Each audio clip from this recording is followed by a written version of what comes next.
a Research Talks podcast from Stopbox here with Alan Green. And Alan, look, I've got some news for you. I didn't tell you this before we started recording here, but this is our 100th Research Talk podcast since we started, well, nearly 2 years ago. So congratulations.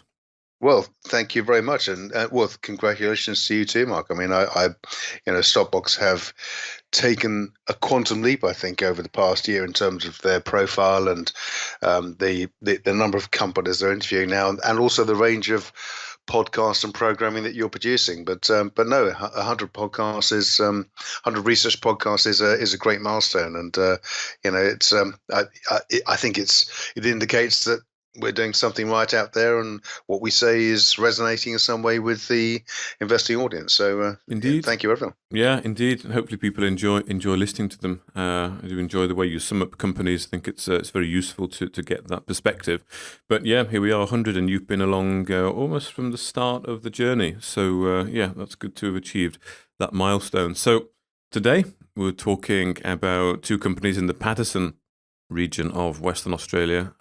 One will be very well known, of course, the great success story of Greatland Gold, GGP, and then a company that has licenses effectively next door and on the same sort of geological structure, and that's Wishbone Gold, who until a few days ago I hadn't heard anything about, but I did interview the CEO, and he was pretty bullish on the prospects of the company. So yeah, I'd like to hear your take on them, Alan. Which one would you like to take first?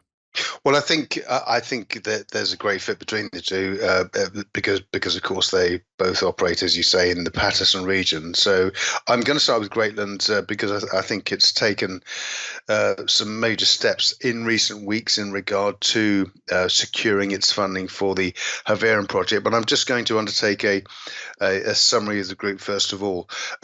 Greatland Gold, of course, shares currently trading at 8.7p, so just off yields of 7.6p, giving the company a market capitalization of just under 400 million.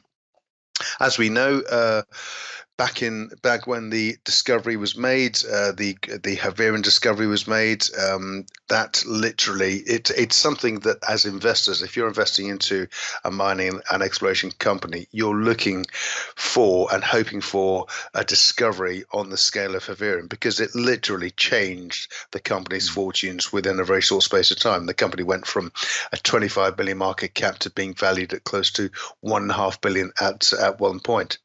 And of course, during that journey, a lot of people, a lot of investors made an awful lot of money, and we've seen it with other projects too. Of course, Kirkland Lake Gold with the Fosterville mine in Australia, and it's probably arguably the most fertile territory in the world for mining, exploration, and discovery. But I'm sure people will come back and say, no, Canada's far better, or South America's far better. But I think they all have their merit. But Greatland Gold have a package of assets, of course, in Western Australia. The Havieron asset is the major discovery, and of course, that discovery was made in 2018. Subsequently, the asset was developed as a joint venture with Newcrest Mining. Newcrest Mining, of course, own and operate the Telfer mine, which is nearby. So for them, it made total sense. They've got assets and resources in the area, so it was almost a slam dunk for them to get involved. And as we know, over the past year, the past 18 months, Sean Day, the chief executive, has come in and really blazed a trail, leading from the front to develop the asset to the next stage.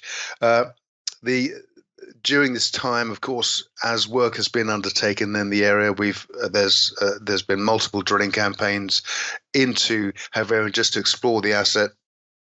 And of course, all this is taking place as the mine decline is being developed and built. And of course, the mine decline is where the access to the mine is provided before all the shafts and the workings underground are developed and put in place. And of course, with that comes a huge infrastructure. You've got power, you've got water, you've got all of the necessary infrastructure that's required to run a mine on that scale.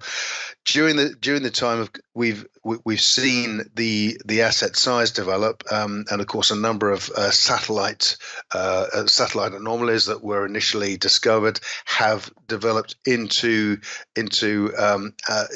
assets in their own right. As a result, of course, we heard in mid-August this year that the mineral resource estimate for Havieron had been upgraded from 5.5 million ounces of gold previously to 6.5 million ounces of gold, along with a further acceleration in the works there and the mine decline. And of course, at this point, the joint venture with Newcrest sees Greatland Gold retain their 35% stake in Havieron going forward. So, as a result of that, of course, they will have to provide the funding to develop the mine all the way through.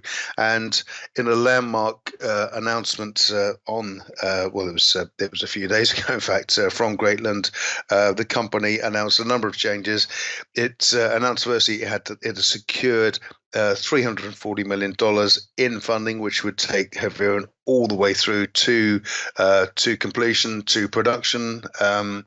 So thereby ensuring that once production starts, Greatland will retain that stake, and of course it then has the opportunity to do whatever it wants, either to sell on, as you often find that when a company develops a mine all the way through, they know what's happening, but they might get an offer from a company that's already owns a number of producing mines and operates in a different way. So there could be an opportunity for them to sell then.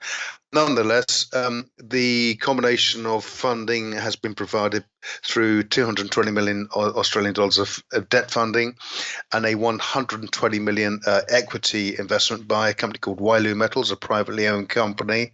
That investment was made at 8.2p, and of course we've got Greatland shares now trading just over that. So I think anyone considering Greatland Gold as an investment, that's really got to be, I think, a benchmark and a floor to consider. So if you can pick up stock low to, or close to that level, then you're doing pretty well, because that's also the level at which Wailu came in and invested. They also have an option to increase their stake from what will be 8.6% up to over 9% through 10p warrants that also came with that investment. And of course, once those warrants are exercised, that brings further funding into the company in the form of another $35 million. So all in all, Havieron is now fully funded. Also with that too, Sean Day and his team announced additions to the board. We saw Mark Barnaba come in. He's ex-Fortescue Metals. Elizabeth Gaines also came in. She's also from Fortescue as well, and they've come into senior board positions, along with James Wilson, and James Wilson, of course, is former BHP Billiton. So these are mining industry heavyweight hitters now on the board of Greatland Gold to take the company to the next level. So this is where a £500 million company, could potentially become a multi-billion-pound company. And of course, if you look at the likes of BHP, Billiton, Rio Tinto, they all started somewhere, and they're now multi-billion-pound companies. So it's a very exciting time, I think, for the team at Greatland Gold. And the great thing is, with Greatland Gold, it isn't just a one-trick pony. It has a number of other assets, and I'm just going to go through those assets quickly. These are also in the same area. So we have the Jury projects. There's a Jury projects also in the Paterson province. These are a number of developments. So these assets are prospective for gold and copper. And again, this is another joint venture with Newcrest Mining, because I think Newcrest recognises what Greatland's achieved as an explorer, and of course it's partnered in the company to explore these licenses across the Paterson Range East and Black Hills licenses. It's an area of about 250 square kilometres to the northwest of the Havieron asset. So drilling work's already taken place there. Ground surveys have been done, and I'm sure we're going to get more news on that as the year progresses. But that that's the second dimension to the group. Then we have a number of other assets. We have the Scallywag assets. We have also the Rudell and Canning assets, Ernest Giles, Panorama, and these are all close to. In fact, the Ernest Giles asset is in Western Australia, and it's based in the Archean goldfields within the Yilgarn Craton, which is quite famous with mining explorers being a greenstone based asset and prospective, of course, for gold. So again, there will be progress on the Ernest Giles assets. Ditto in Western Australia, we have the Bromus project. This is also prospective for gold, nickel, and volcanic massive sulfides mineralization. Again, this is in the Yilgarn Craton. And also, then there are two assets in Tasmania. We have a gold and copper project called the Fire Tower project. So there are two that we have Fire Tower West and East, which are all prospective for gold, copper, and again volcanic massive sulfide mineralization style. Also in Tasmania, we had the Warrantina asset, several known gold occurrences at Warrantina, northeastern Tasmania, and again, there's been some historic work undertaken there in the past. So these are the assets. Once the Havieron asset is worked on and be developed, there are teams that will be deployed onto the ground at these other projects to further develop and take the company forward. So I think what you've got with Greatland Gold as an investment prospect now, Greatland offers the Havieron mine, which is coming up to production, or it's still under construction, but it's en route to production. So you have a solid asset there that really underwrites the value of the company as it stands at present.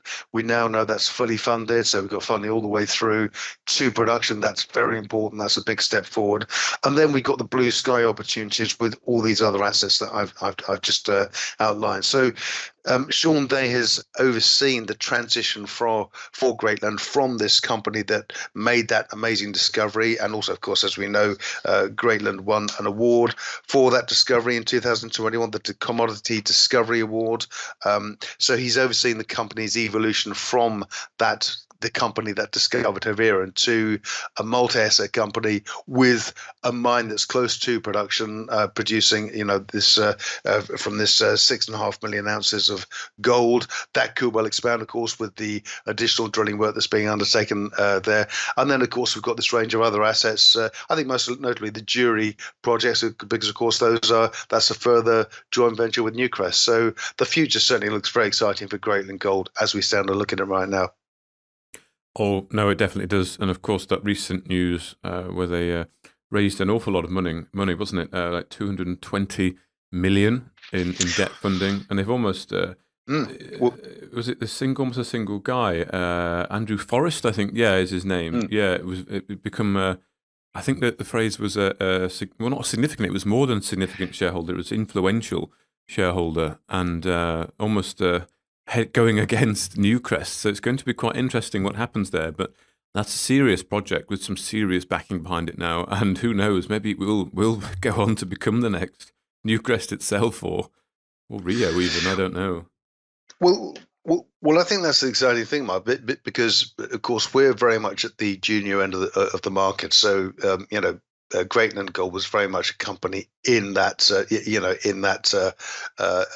if you like, area of the industry. But it's now evolved. So your Rio Tintos, your Billitons of this world, they all started somewhere, and this is how they started out. So it's a couple of projects that, developed, grew. They then were able to invest into other projects, and as we'll see with Wishbone in a minute, there's still Greatland is still very actively engaged in the prospecting game, looking for other opportunities.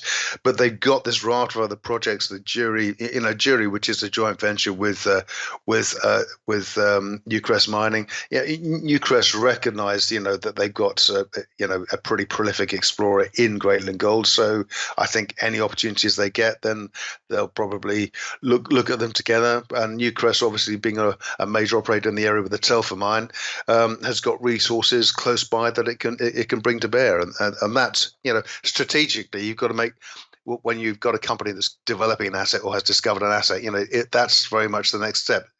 Okay, great, we've got the stuff in the ground, but it's miles from anywhere. Who's nearby that can help us put that infrastructure in place, get the stuff to market, and all the rest of it? So. But certainly with that funding, as you say, I mean, it was a package of funding, $340 million in total, $220 million from debt funding, and then $120 million equity investment through a private company, Wyloo Metals, which may well be the fellow that you're referring to there. And yes, come in. So he's now the largest shareholder, 8.6%. And if those warrants are exercised at 10p, bringing an extra 35 million, he'll go up to 9%. But either way, it's fully funded. But also, in another sign of that evolution from explorer to producer, major mining conglomerate, all of these big hitters have come in from the industry.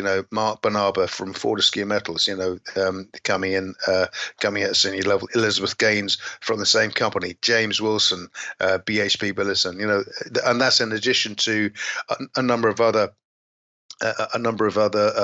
appointments that were made early this year. Christopher Toon came in as CFO, Otto Richter, Group Mining Engineer, Paul Hallam, non-exec director. So these people are just all bringing their expertise and knowledge of running a much larger mining conglomerate into Greatland, because that's where Greatland's heading. Yeah, indeed. And I wonder if Wishbone can replicate it. I know people like this neurology thing quite a lot, and it's played on quite heavily sometimes, particularly with the big success stories like GGP. But they are literally in the backyard, aren't they?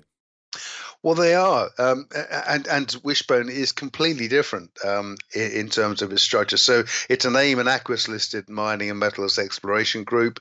It's got a market cap of just under 20 million, so it really is a micro cap at the moment.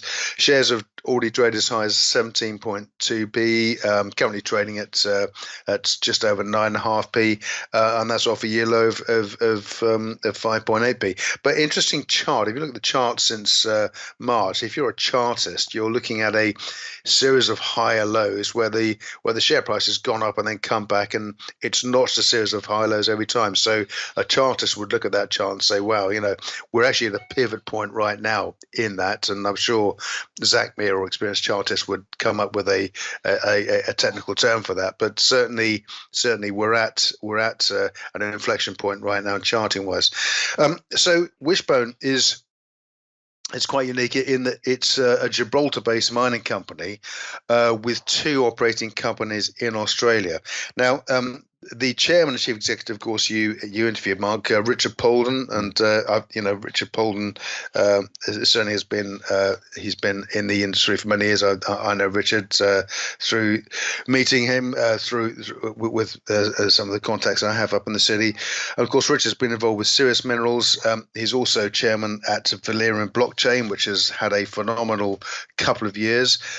He's engaged at Samuel Montague, Cannon Street Investments, and of course he's also on the board at NQ Minerals. But he's a trained barrister, needs no introduction. He's very well known, and of course he's very good at articulating the investment case for the companies he works with. Also on the board, non-exec director Michael Mainelli, and this guy is an absolute heavyweight. He's a former sheriff of the City of London, but he's an IT expert in mapping, seismology, cartography.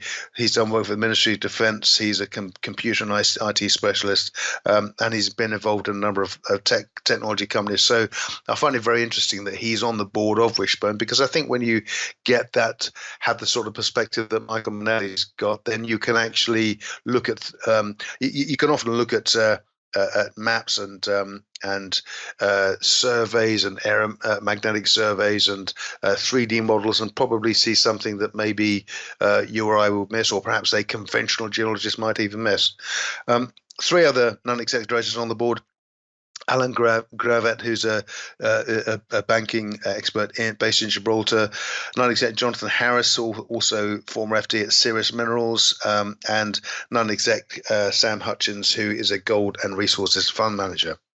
So the 2 companies in Australia, the companies that it owns and operates, Wishbone Gold, Western Australia Pty Limited, owns and operates the Red Setter project, which this is where the tie-in with or potential links to Greatland Gold come in. It's close to Greatland Gold's Havieron and Newcrest Telfer mine, so in that region. And again, this area, the Red Setter project, they have identified through airborne surveys a magnetic ore body with anomalies that are very close to the surface, and these anomalies are displaying similar characteristics to not only the Havieron asset, but also another nearby mine in relative terms, which is the Winu mine, and that's owned and operated by Rio Tinto. So again, you've got some big hitters there in the area already. 35 kilometers to the south of the Red Setter project, we have the Cottesloe project, and this is a project that's prospective for precious and base metals, including silver and lead. So it gives the company exposure to a dimension in the green EV, new technology or clean technology area. The other company, Wishbone Gold Pty, owns and operates 2 assets in northern Queensland, and this is historically Northern Queensland has been absolutely prolific for mining operations. We have, of course, the Charters Towers gold mine. We have the Bajingo mine, the Mount Lation mine, Granite Castle, the Pentland mines, and there's a raft of mines, large and small, there that have been operating over the years, and some many are very much in production. Also interesting to note with this area that there's a lot of new exploration work taking place there. Of course, ECR Minerals have 3 assets there, and they have a field team on the ground at the moment who are operating and looking at some of the old creeks there that have been prospective for gold in previous years, and this is in the Lulworth Range area. So Wishbone Gold owned the White Mountain project, which is identified as a granitoid intrusion, and this granitoid intrusion that runs through the area is also host to the Deacon mine, which is a gold mine, the Edwards Antimony prospect, and also Northeast Workings, the region which has already produced gold and grades of up to 44 grams per ton, sampling taken off the ground there. Then we got 3 licenses in the Ravenswood Lulworth province, the Wishbone licenses, and these are known as Halo and, of course, Grassy Oaky as well. The Ravenswood area is a granodiorite complex with, as often happens when you get really hard rock sitting under the ground, you get these outcrops across the rock where the weather just wears the softer rock away, and then you have these intrusions coming through the ground.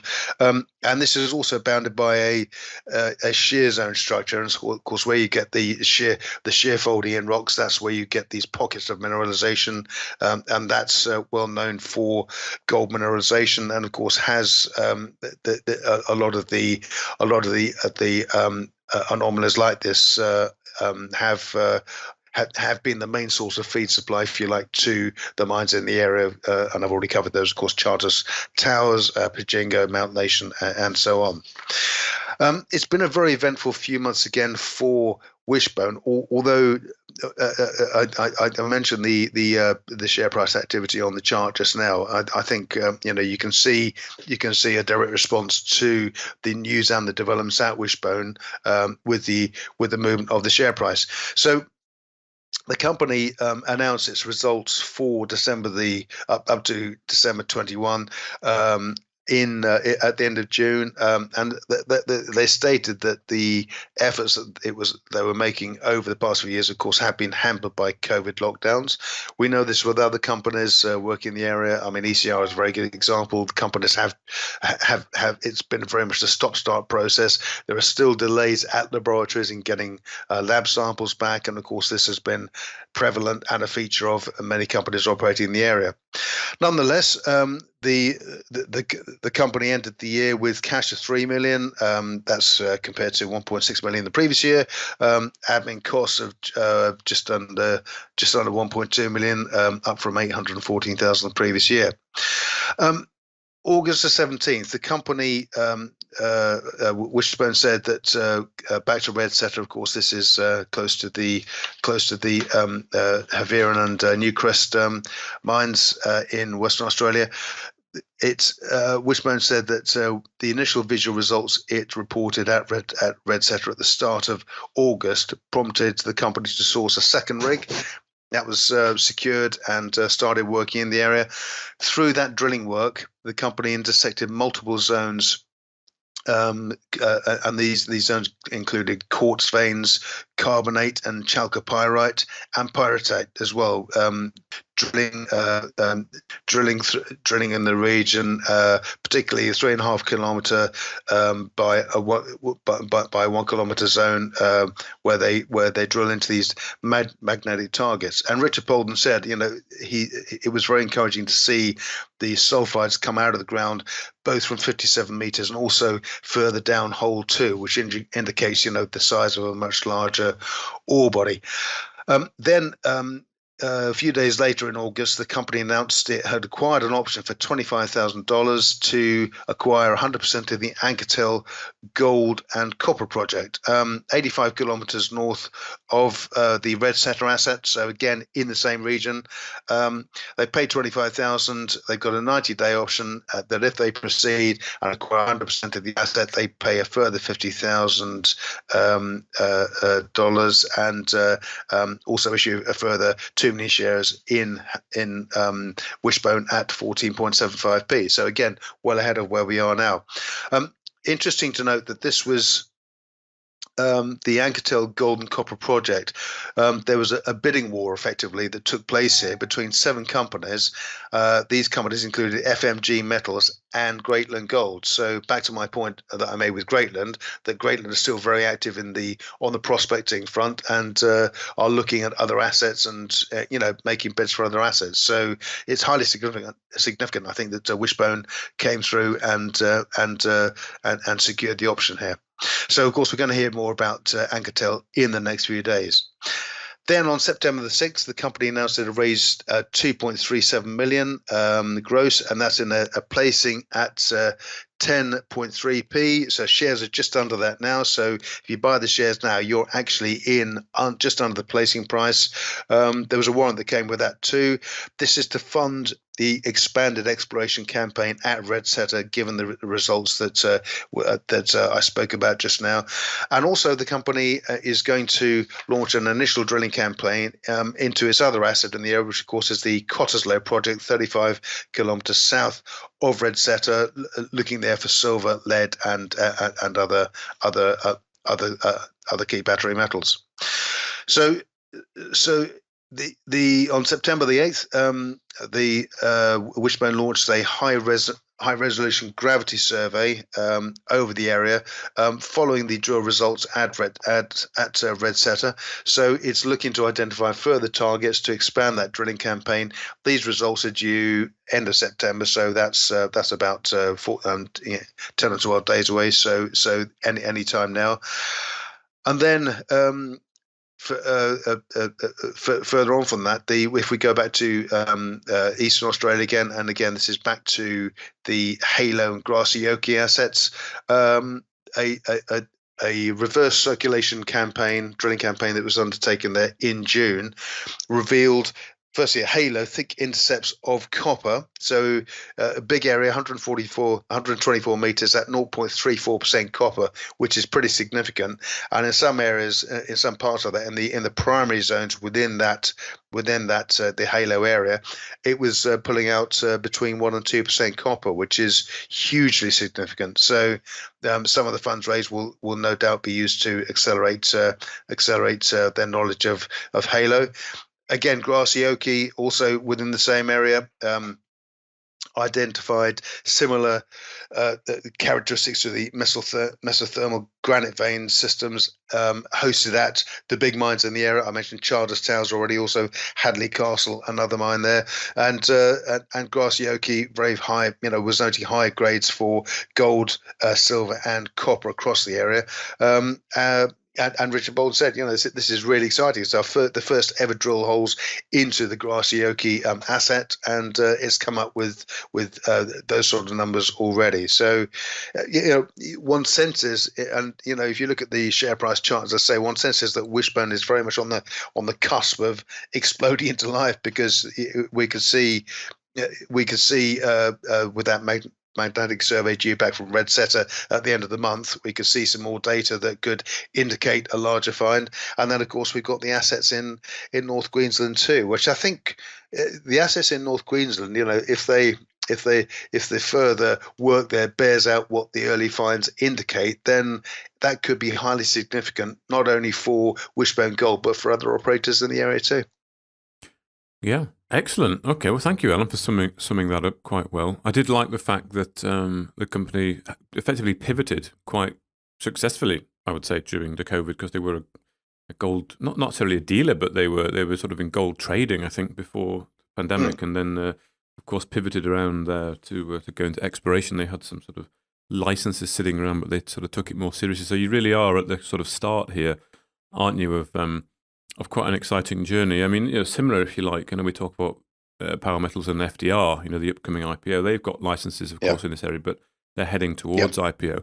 This is a company that's already on the market. You can buy shares now. It's well financed, and they're cracking on with licenses there right next to Greatland. So I think it's certainly one people should perhaps just take a little bit of a further look at. I think, you're absolutely right. I think they pivoted very successfully, but I think also what interests me, and I think what's also intriguing too, is that most mining companies are run by experienced mining engineers who've been in the business for years.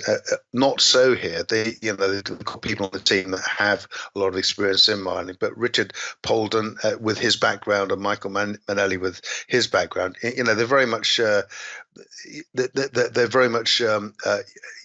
IT based within cutting edge IT and blockchain and other projects, and yet they've applied their skill sets here. And I think what's coming out of the ground already, and the process they're following, it could add another dimension to just buying shares in an ordinary gold and copper exploration company. Yeah, excellent. Okay, well, thank you very much, Alan Green, again, for your time talking to us there about Greatland Gold and Wishbone Gold. Let's keep an eye on things as they develop, because it's going to get pretty exciting down under. It certainly is. Thanks, Mark. If you enjoyed this interview, then give us a thumbs up, a like, or a retweet. Subscribe to us on YouTube or follow us on Twitter, and hit that notification bell to be the first to know when we release new content. There's loads of great content on our website too, across all our programs at stopboxmedia.com. Thank you for watching.